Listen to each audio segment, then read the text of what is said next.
E aí, pessoal, tudo bem? Então, chovendo muito aqui na minha cidade. Eu adoro quando isso acontece, né? Adoro quando eu gravar vídeo, ler um livrinho, do jeito que tá aqui hoje, né? Chuva caindo, barulhinho da água caindo, é bom demais. Então, muito obrigado pela companhia, pelo nosso encontro de antemão. Hoje a gente vai fazer a resenha de um livro fantástico. O livro O Deserto dos Tártaros, de Dino Buzzati. Né? Acabei de ler, a resenha vai ser fresquinha, acabei de ler esse livro. E esse livro é para você, principalmente se você tem uma vontade de explorar os clássicos, mas tem um certo bloqueio, né? Acha que os livros são muito grossos, ou que a linguagem vai ser difícil, o que eu acho que é só uma superstição, né? Esse livro é super acessível, esse livro é fininho, tem só 170 páginas, e ele traz uma mensagem maravilhosa, uma mensagem atemporal, uma mensagem universal. O livro foi escrito em 1940 pelo escritor italiano Dino Buzzati, e cara, um livro assim que foi baseado nas próprias experiências dele, né? Ele foi um jornalista que passava longas horas em plantão, né, em Milão, e, e talvez baseado nessas suas experiências profissionais, ele criou um mundo militar fictício na qual ele tenta nos passar essa mensagem, né? Só que antes eu queria falar um pouco da minha história com esse livro. Embora eu tenha acabado de ler, eu tenho sim uma história, que aqui é como se fosse um. Esse canal é muito informal, né? Como se fosse papo de boteca, eu gosto de falar sobre essas coisas, né? Então, assim, a minha vida toda eu sempre topei com esse livro, né? A editora Abril teve várias edições de clássicos, né? Em vários formatos. E eu me lembro especificamente nessa coleção aqui, nesse formato aqui, tá aqui o Grande Gatsby, eu sempre topei com esse livro, né? Do Dino Buzzati, O Deserto dos Tártaros. Mas eu erroneamente achava que era uma ficção militar. Então eu pulava esse livro, eu achava, pô, se for para ler uma ficção militar, eu prefiro ler história militar, que é o que eu gosto mesmo, e é história, né? Aí com o tempo eu fui adquirindo conhecimento e fui vendo que o livro é um clássico da literatura, né, europeia, mas mesmo assim fui pulando, fui colocando outras leituras na frente e acabei nunca lendo. Até o dia que, uns poucos anos atrás, eu vi uma resenha maravilhosa do canal Tatiana Feltrin, meu canal preferido de resenha literária, né? E realmente me despertou muita curiosidade de ler esse livro. E ela demonstra muito amor por esse livro, não só no vídeo de resenha, mas em vários outros vídeos. Né? Inclusive tem um vídeo recente agora de outro livro que eu assisti, que ela acha que a mensagem é parecida com esse livro. Não vou me recordar que vídeo é, mas ela fala de novo. Né? Em vários vídeos ela demonstrou muito amor por esse livro. Então acabou me despertando muita curiosidade.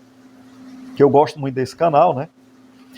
E E acabei conversando com um parceiro meu, amigo de infância, né, sobre esse livro, se ele tinha lido. Cara, esse livro é bom. Ele disse, não, cara, li, é muito bom. E acabou que ele mandou o livro para mim, junto com vários outros livros. Ele está sempre mandando livro. Meu grande amigo George, muito obrigado, Jorge, pelo apoio ao canal que você dá, né? Se Deus quiser, quando o Jorge estiver em Fortaleza, a gente vai fazer uma resenha junto, né? Se Deus quiser, isso vai acontecer. Então eu recebi esse livro dele e li essa edição maravilhosa. Adorei essa edição aqui, né? Inclusive, tem esse outro também, Exército de Cavalaria, do Isaac Babel, né? Que é um livro, tô louco para ler esse livro aqui também, que é da mesma edição, tradução da dona Aurora Bernardini, né? Também assisto alguns vídeos dela, gosto muito. E, e de que se trata esse livro? Então, o autor cria um contexto militar ficcional, né? Para nos passar uma mensagem, né? Para fazer uma metáfora sobre coisas inerentes à condição humana, né? Então, o jovem oficial Giovanni Drogo é designado para um forte na fronteira, o Forte Bastiani, é um país ficcional, né, um deserto ficcional, e esse forte é à beira de um deserto, né? E acreditava-se que um dia poderia haver uma invasão através desse deserto dos povos tártaros, né? Então ele chega muito jovem a esse forte e, e, e vê logo como uma coisa temporária, né? Que o forte é muito parado, essas invasões provavelmente nunca vão acontecer. Então ele encara aquilo ali como uma situação temporária. Mas ele vai criando hábitos ali no forte, né? Tinha uma cidadezinha perto que ele poderia ir, beber de vez em quando, voltava. E eles acabam se criando hábitos arraigados. E o tempo foi passando e ele foi ficando, né? E, os habitantes desse forte se apegando cada vez mais à ilusão de que um dia haveria uma invasão, né? Uma expectativa muito grande, que seria a glória, o sentido da toda a carreira deles. E também aos regulamentos e hábitos militares, né? Regulamentos que se mostram no livro várias vezes extremamente irracionais, né? Chegando até a provocar uma tragédia em determinado ponto. Mas eles se apegam muito a esses regulamentos. Em determinado momento ele até percebe que precisa sair, né? Que a vida dele está passando, seus amigos da sua cidade natal já estão todos muito bem sucedidos, casados com filho, e ele ainda na estaca zero, né? E ele tenta sair do forte, mas o comandante do forte lá comete uma injustiça e mantém ele lá, né? E um lado dele estava tão acostumado com aquela rotina que acha até bom. E de repente ele envelhece, né? E quando ele fica velho, lá no forte, né, tendo desperdiçado a sua vida todinha lá, à espera dos tártaros, acontece, né, um evento clímax que nos passa a verdadeira mensagem do livro, né, que reforça essa mensagem, né, na realidade. E eu prefiro não falar porque eu não quero estragar o prazer da leitura, né? A gente gosta só aqui de gerar uma curiosidade em relação ao livro e dar informações de apoio, né? Nossas impressões, nossas reflexões, que não necessariamente a gente acha que é o certo, né? Aqui é como papo de bar, né? Como se fosse uma mesa de bar. Em vez de falar de futebol, a gente está falando de literatura, cada um com as suas ideias loucas, né? Então, o que é que se pode se dizer a respeito desse livro? O livro, como eu falei, ele transmite uma ideia atemporal e universal, né?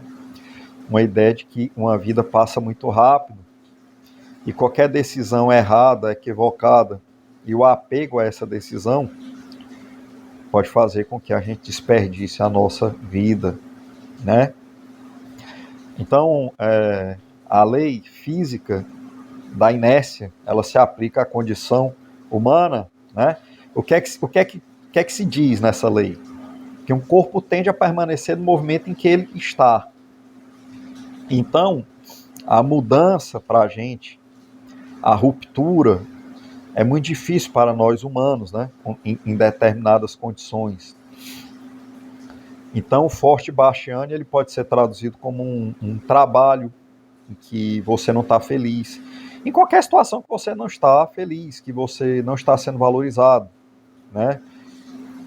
Um trabalho, um relacionamento, um casamento, né? Uma amizade, um contexto qualquer que você não está sentindo que você está sendo tratado de forma digna. Então, cada um, ao longo de uma vida, vai se deparar com o seu forte bastiani. E a mensagem que o escritor passa é que, embora a ruptura, né, seja difícil, a mudança seja difícil para nós humanos, ela é necessária, né? O que remete à lei dos grandes investidores. O maior risco que pode existir numa vida é você não correr risco. Então o livro é fantástico, eu digo mais uma vez, esse livro é para todos, mas é principalmente para você que quer começar os clássicos, que quer ler coisas relevantes, que quer ler livros realmente que tem um nome, que tem história, mas que tem um certo bloqueio, né? Então esse livro, cara, é super acessível, ele é maravilhoso. Ele tem picos assim de alta literatura que lhe emocionam profundamente, sabe? Tem trechos desse livro que você lê com o peito apertado, né? O escritor realmente consegue lhe tocar, consegue mexer com suas emoções. Então eu não poderia recomendar mais esse livro aqui, né? Canal Tatiana Feltrin, como sempre, tinha total razão. É por isso que eu acompanho esse canal regularmente, adoro. E eu gostaria de falar algumas curiosidades sobre esse livro aqui, né? A primeira é o seguinte: embora esse livro seja atemporal, você tem que dar um desconto, né, em relação à época que ele foi escrito. Para o leitor atual, fica muito mais óbvio ao longo da leitura que o Giovanni Drogo está desperdiçando a sua vida do que para os leitores da época que o livro foi escrito, né, 1940. Por quê? Porque naquela época existia uma glorificação da vida militar. A glória militar ela era extremamente desejada, existia uma ambição social muito grande pela glória militar, era um fator muito forte de ascensão social.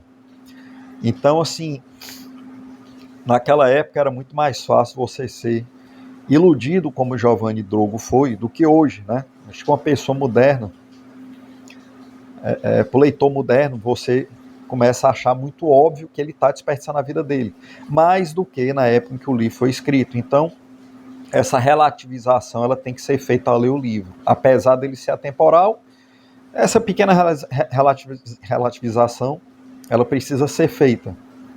O livro foi escrito numa época que a vida militar era muito glorificada, a glória militar era uma coisa muito importante. Então eles realmente achavam que eles iam ter um pico de ascensão, uma coisa grandiosa ia acontecer na vida deles se eles permanecessem lá. Era muito mais fácil acreditar isso naquela época do que hoje, né? E outras duas curiosidades que eu gostaria de falar é o seguinte, mas isso é completamente, não tem nada de factual, é só curiosidade, papo de bar mesmo, minhas impressões pessoais, né? Eu assisti um filme chamado Soldado Anônimo, de 2005, com Jake Gyllenhaal, um filme bom, de guerra, que eu achei a história tinha um paralelo muito grande com esse livro aqui, né? Os soldados são designados para o Iraque, e eles passam o tempo todo seguindo os regulamentos, tendo treinamentos exaustivos, e nada acontece. Isso acaba mexendo com o psicológico deles, né? Não sei se alguém assistiu esse filme aqui. Recomendo esse filme também. Não é um grande filme, mas é um filme bom. O ator Jake Gyllenhaal é muito bom. E eu achei que tem muito em comum com esse livro aqui, né?